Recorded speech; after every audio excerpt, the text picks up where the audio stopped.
Y entraron en Cafarnaúm. Tan pronto como llegó el sábado, fue a la sinagoga y enseñaba. Se admiraban de su doctrina, porque les enseñaba como quien tiene autoridad, y no como los escribas. Se encontraba en ese momento en la sinagoga un hombre poseído de un espíritu inmundo, quien a gritos decía: ¡Déjanos! ¿Qué tienes con nosotros, Jesús de Nazaret? ¿Has venido a destruirnos? Yo sé quién eres, el Santo de Dios. Enmudece y sal de él.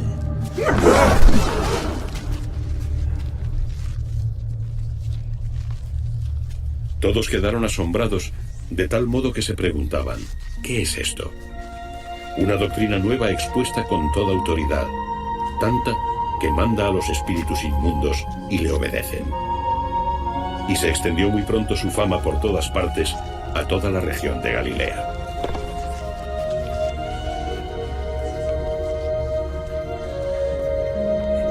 Palabra del Señor. Mis queridos hermanos, la historia de la salvación es la historia del Dios amor que habla con su pueblo y actúa por medio de él. Dios habló de muchas maneras por los profetas y en los últimos tiempos por su propio Hijo. Profeta, mis queridos hermanos, es aquel que anuncia, denuncia y acompaña. Por eso decimos que profeta no es apenas aquel que predice o revela el futuro, sino sobre todo profeta es el que interpela, cuestiona, desinstala y habla en nombre de Dios para provocar una nueva respuesta ante los acontecimientos que vivimos.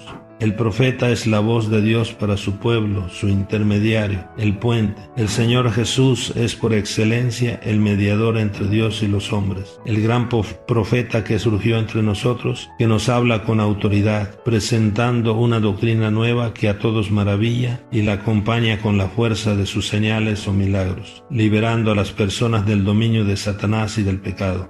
Jesús es un profeta liberador. Tenemos que decir, mis queridos hermanos, que este pasaje de San Marcos nos presenta a Jesús que vence al mal, porque Él es el Dios con nosotros que ha venido a liberarnos. Mis queridos hermanos, Jesús nos quiere libres de toda opresión para que seamos verdaderamente felices. Nos quiere verdaderos hijos de Dios capaces de hacer felices a los demás. Que nadie de nosotros sea esclavo de algo o de alguien, y mucho menos nosotros tratemos de no hacer felices a los demás. Es decir, en nuestro mundo hay mucha infelicidad porque somos esclavos de muchas cosas. Y Jesús quiere liberarnos para que seamos felices y hagamos felices a los demás. Podemos afirmar, mis queridos hermanos, que todos necesitamos ser liberados de alguna esclavitud que tenemos. Tú y yo necesitamos ser liberados. Por esto preguntémonos, ¿de qué soy esclavo? No tengamos miedo, vayamos a Jesús y dejémonos liberar por Él, aceptémoslo como el Señor de nuestro corazón y de nuestras familias. Ojalá, y mis queridos hermanos, seamos humildes y que nuestras esclavitudes no sean muy grandes. Los cristianos, seguidores de Cristo, debemos ser instrumentos de liberación en medio de nuestros ambientes, prisioneros de tantos nuevos demonios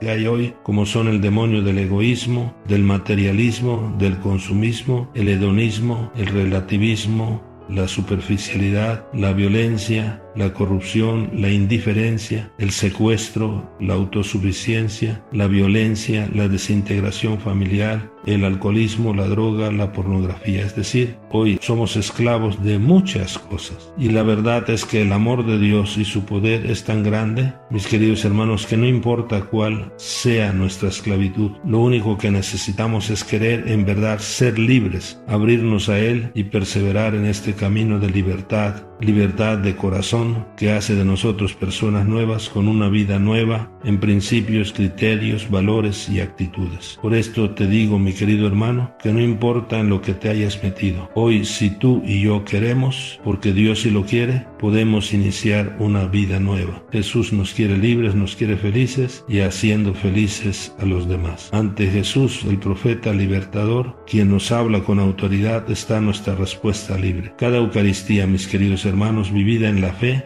Es un encuentro con este Cristo vivo, liberador, que nos sigue hablando con autoridad y alimentando con su misma vida, que nos hace libres y capaces de ser más felices, instrumentos de libertad y de felicidad para otras personas. Esta semana en concreto, mis queridos hermanos, somos invitados pues, primero, a no ser sordos a la voz del Señor. Esto implica, el sordo endurece el corazón, y por esto tenemos que ir al Señor con actitud de escucha jubilosa y una disponibilidad a vivir lo escuchado. Segundo, somos invitados a ser hijos de Dios que vivimos con autoridad. Esto implica coherencia entre lo que decimos y lo que hacemos, que no haya doblez en nuestra vida. Y es con esta autoridad de la presencia del Señor en nuestra vida que nosotros somos libres, venciendo el mal a fuerza de bien. Y tercero, somos invitados a ser libres para ser así del Señor y poder dedicarnos sin preocupaciones a su servicio según nuestra vocación, cada uno donde ha sido puesto por el Señor,